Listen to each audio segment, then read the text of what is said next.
గుంటూరులో పుట్టి పెరిగా. అయితే చిన్న సమస్యల వల్ల ఖమ్మం వెళ్ళిపోయి మా ఫ్రెండ్స్తో పాటు కలిసి ఉండేదండి. ఆడపిల్లలు నేను అమ్మాయి పనికి వెళ్ళి పని చేసుకుంటూ ఉండేవాళ్ళం.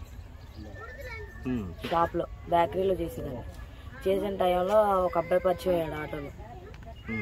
నువ్వంటే నాకు ఇష్టం అది అని అమ్ముడు పడితే నువ్వంటే నాకు ఇష్టం లేదని చెప్పేసింది. నేను గోదావరిలో దూకుతానని దూకి సూసైడ్ అవ్వడం చేశాడు. సూసైడ్ అవ్వడం చేస్తే మా పక్కన ఉన్న ఫ్రెండ్స్ అందరూ పెళ్లి చేసుకోరా, అబ్బాయి చచ్చిపోతే ఎవరినో ఒకటి చేసుకొని బతకాలి కదా అన్నారు. చేసుకున్నాక 3 ఏళ్ళు బాగానే ఉన్నాం. వాళ్ళు మా ఇంటికి ఏం రాలే, మాకేం గొడవ ఏం పెట్టుకోలే. కాకపోతే నన్ను బాగా టార్చర్ చేసేవాళ్ళు. ఇంటికి వచ్చి కొట్టడం, కట్నం లేకుండా పెళ్లి చేసుకున్నాం అది అని తిట్టడం అలా చేసేవాళ్ళు. సరే చేసుకున్నాం అని చెప్పి నేను అలా ఉన్నా. పాప కడుపుతూ ఉన్నాం, 10 నెలలు కడుపుతూ ఉన్నప్పుడు కూడా ఒకసారి వచ్చి హాస్పిటల్లో చూపిలే. అబ్బాయి లారీపోయాడు. హాస్పిటల్లో వచ్చి ఒకరోజు కూడా చూపిలేను. చూపిపోయినా కానీ డాక్టర్ అమ్మ అన్నది మీ ఆయన ఉన్నాడా వదిలేశాడా అని చెప్పి చేసుకున్న అసలు పెళ్ళి ఉన్నాడా వదిలేశాడా అని అడిగింది. ఉన్నాడా అన్న. పాప పుట్టి 10 రోజులు హాస్పిటల్లో ఉన్నాం. తర్వాత ఇంటికి వెళ్ళాక 5 రోజులు ఉన్నాం. 5వ రోజు కాడి నుంచి ఇక పిల్లని తీసుకెళ్ళారు. 15వ రోజు కాడి నుంచి పిల్లని తీసుకెళ్ళారు. చిన్నపిల్ల కాడి నుంచి తీసుకెళ్ళడం, వాళ్ళ దగ్గర పెట్టుకోవడం, నన్ను టార్చర్ చేయడం, ఇబ్బంది పెట్టడం, కొట్టడం అలాంటివి చేశారు. ఇక ఉన్న చిన్నపిల్ల కదా నాకు రాదని ఏమనంటే పిల్లని ఎందుకు తీసిపోతాం, నీకు స్నానం చేయడం రాదు అని అన్నారు. సరే లాస్ట్కి ఇక నాకు వద్దులే నా వల్ల కాదని చెప్పి నేను పిల్లని తీసుకొని బయటకు వచ్చేసాను. బయటకు వచ్చి నా బతుకు నేను బతుకుతున్నా పిల్లని తెచ్చుకొని ఏడ. అయితే నీకు డబ్బులు ఇప్పిస్తారా, 1,00,000 రూపాయలు నెలకు 5,000 లెక్క కట్టుకుందాం అని చెప్పి మంచితనం మీద ఫోన్ చేసి పిలిచారు. పోయ్యా 1,00,000 రూపాయలు ఇప్పిస్తారంటే ఇక్కడే జాగా వేసుకున్నాం ఉన్నాము, నా కూతుర్ని పెట్టుకొని బతుకుదాం అని చెప్పి నేను వాటర్లో పని చేస్తా, అంటుల్లో ఉంటాను, అన్న దగ్గరే ఉంటాం మా అన్న దగ్గర. అయితే జాగా వేసుకున్నా, ఇల్లు వేసుకొని బతుకుతాము అని చెప్పి నేను వెళ్ళా. మంచితనం మీద తీసుకెళ్ళాడు. ఇంటి తీసుకుపోయి తలుపులు వేసేసి కొట్టిన చోట కొట్టకుండా కొట్టారు 4 రోజులు. ఇదిగో ఒళ్ళంతా వాసిపోయింది చూడండి, తలుపు మీద కూడా ఉన్నాయి. ఇదిగో ఏళ్ళు కూడా మొత్తం కొట్టిన చోట కొట్టకుండా బాగా కొట్టారు. 4 రోజులు. బుధవారం పోయినా నేను. కరెక్ట్గా బుధవారం నుంచి కొడుతూనే ఉన్నారు, శుక్రవారం దాకా కొడుతూనే ఉన్నారు. బాగా కొట్టారు, కారం కూడా పెట్టారు కళ్ళల్లో. అయినా నేను పిల్ల అడ్రస్ చెప్పాలి. నా పిల్లను నాకు ఇవ్వడం ఇష్టం లేదు. ఆ పిల్ల నేను పెంచుకుండా అడగొచ్చుకోనని అని చెప్పి నేను చెప్పకుండా ఓపికతో ఉన్నా. ఇంకా అదే పనిగా కొడతా ఉన్నారు. నా వల్ల కాక ఇక తట్టుకోలేక చెప్పేసిన, ఇలా పిల్ల పలానా చోట ఉందండి అని చెప్పిన. వాళ్ళు కారు మాట్లాడుకొని వచ్చారు. కారు మాట్లాడుకొని వచ్చి మా అన్న వాళ్ళ ఇంటి ముందు వచ్చిన తర్వాత పిల్లని లాక్కోవడానికి ట్రై చేశారు. అందరూ పోగయ్యి స్టేషన్కి పోండి, స్టేషన్లో కూర్చోండి మాట్లాడదాం. స్టేషన్ పోయినాక ఇప్పుడు పంపించామైతే 12:30కే పంపించేయాలి. మా అన్న వచ్చేస్తాడు. నేను అన్నా మేడం వెళ్ళిపోతాను, నేను పిల్లని తీసుకొని, నాకు నా పిల్ల కావాలి, నేను తీసుకొని వెళ్ళిపోతాను మేడం అని నేను అన్నా. అంటే అన్నది వాళ్ళు వెళ్ళారా, వాళ్ళు వెళ్ళకుండా నువ్వు ఎలా వెళ్తావు కూర్చో అన్నది. 1:30కి నువ్వు బయటికి వెళ్ళిపో, ఇప్పుడు మీ ఇంటికి వెళ్ళిపో అంటే నేను పిల్లని ఎత్తుకొని అటు నుంచి రావాలి. వాళ్ళు 10 మంది ఉన్నారు, నన్ను కొట్టి పడేసి ఆడ వెళ్ళిపోతారని నాకు తెలుసు. వాళ్ళు అడ్డొస్తే నన్ను కొట్టేసి వెళ్ళిపోతారు. వాళ్ళు అంత మూర్ఖులు. అప్పుడు దాకా 4 రోజులు ప్రాణాలతో ఉంచారంటేనే ఆ పిల్ల కోసం నన్ను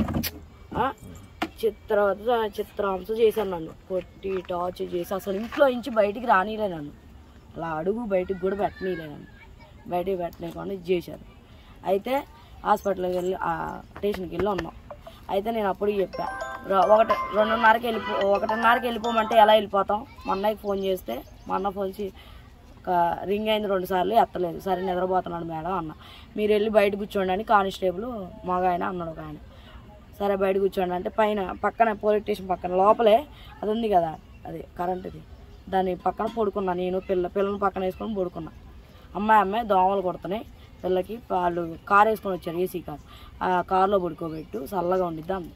మేడం వద్దు మేడం, వాళ్ళు మంచోళ్ళు కాదు, ఆ పిల్ల కోసం వచ్చారు, పిల్లని తీసుకెళ్ళిపోతారు మేడం, వద్దు మేడం అని నేను అన్నా.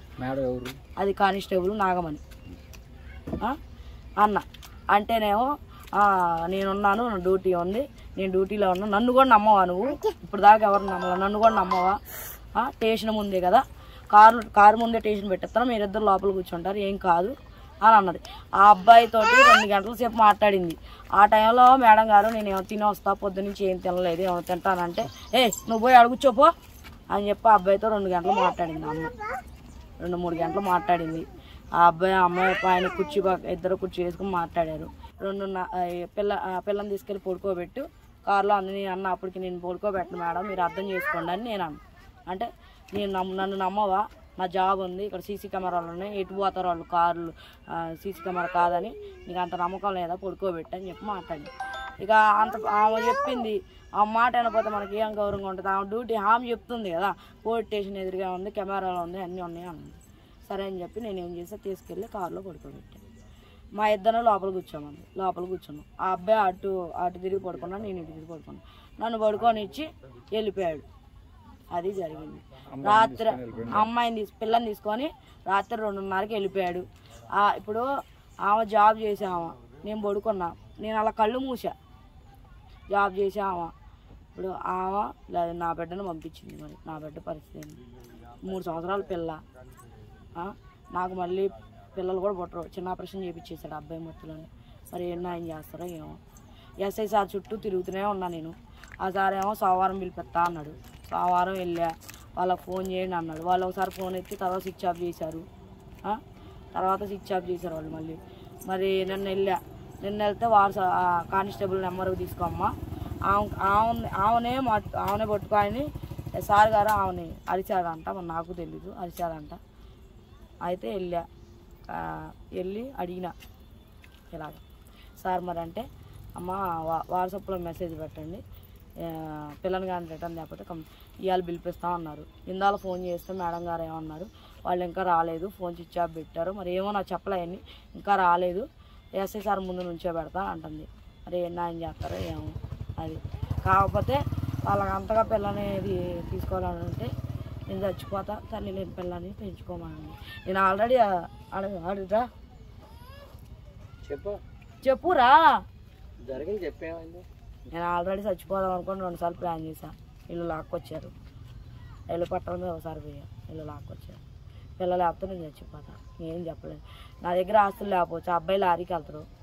ఒకవేళ నన్ను వాళ్ళు అబ్బాయి ఉంటాడు, నా భార్య నాకు కావాలంటుండు అన్నా కానీ ఆ అబ్బాయి లారీకి వెళ్తే సంవత్సరం 6 నెలలు. మా ఆయన పేరు పవన్ కళ్యాణ్. ఇంటి పేరు ఉప్పతల్ల పవన్ కళ్యాణ్. ఒడ్రోళ్ళు వాళ్ళు, మేము కోయేవాళ్ళు. వాళ్ళ తండ్రి పేరు తిరుమలరావు గారు. ఉప్పుతల్ల తిరుమలరావు. వైరా శాంతినగరం, కుంజెల్ల మండలం, ఖమ్మం జిల్లా. ఆల్రెడీ ఒకసారి పోలీస్ స్టేషన్కి వెళ్ళాం ఖమ్మంలో. సార్ అన్నాడు, పిల్ల తల్లి దగ్గరే ఉండాలి, నీకు ఇవ్వడం కుదరదు, ఖమ్మం సార్ దండం పెట్టుకోవచ్చు. పిల్ల తల్లి అప్పుడు కూడా ఇలాగే చేతిలోంచి లాక్కున్నారు పిల్లని. పిల్ల తల్లి దగ్గరే ఉండాలా, ఏదన్నా ఉంటే నువ్వు లీగల్గా వేసుకో అబ్బాయి, నా కళ్ళ ముందు లాక్కో మాకు పిల్లని అని చెప్పి ఆల్రెడీ అక్కడ ఒక కేసు అయింది. మళ్ళీ అది కాదని మళ్ళీ ఇక్కడ కూడా ఖమ్మం స్టేషన్లో రోటీ నగర్ ఉంది కదా, అంటే రోటీ నగర్ పక్కనే జరిగింది ఈ సిచ్యువేషన్. ఇక్కడ కంప్లైంట్ ఇచ్చావా? ఇక్కడ కంప్లైంట్ తీసుకున్నారు. ఫస్ట్ తీసుకున్నారు కంప్లైంట్ తీసుకున్నారు లేదో పేపర్ అయితే రాశారు. మొత్తం మేడమే చేసింది. నీ పేరు ఏంది? నా పేరు లక్ష్మీ తిరుపతమ్మ. లక్ష్మీ తిరుపతమ్మ. కలిసా. మీదే ఊరు? సారు ఫస్ట్ నిన్న కలుస్తానే. మాది గుంటూరు. మా పుట్టి పెరిగింది గుంటూరు. గుంటూరు నుంచి ఖమ్మం వెళ్ళిపోయినా. ఖమ్మం వెళ్ళిపోయి ఖమ్మంలో అబ్బాయిని పెళ్లి చేసుకొని అన్ని ఫేస్ చేసి నా పిల్లల్ని తీసుకొని. అబ్బాయి ఖమ్మం అదే కుంజల్ల మండలం, వైరా కుంజల్ల మండలం. వైరా అంటే కుంజల్ల మండలం తెలుసు. శాంతినగర్ వాళ్ళు ఒడ్రోళ్ళు. అది ఆయన మా అన్న.